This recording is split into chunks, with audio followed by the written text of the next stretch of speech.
Hello. এই বিড়ালটা আমার সঙ্গে বিশ্বাসঘাতকতা করে দিয়েছে। এ আমার কাছে এসেছিলো 4 থেকে 5 মাস আগে আমার কাছে এসেছিলো।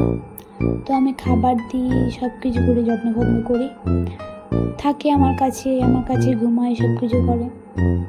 একদিনকে হঠাৎ করে জানতে পারি ও প্রেগনেন্ট, বাচ্চা হবে। আমি যে এত বাচ্চা লাভার মানুষ, পশু পাখি মানে সবার বাচ্চাকে আমি এত ভালোবাসি, তো আমি ভাবলাম যে যেহেতু আমি যত্ন করছি, আমি খাবার দিচ্ছি, আমার বাড়িতে থাকছে, তো আমার বাড়িতেই বাচ্চা হবে। দিন যাচ্ছে, একদিনকে হঠাৎ জানতে পারি ওর পেটটা খালি লাগছে। তারপর দেখছি যা বাচ্চা নেই। আমার মন এত খারাপ হয়ে গিয়েছিল যে বাচ্চাটাও কোথায় দিয়েছে, আমি এখনো খুঁজে পাই না বাচ্চা কোথায় দিয়েছে।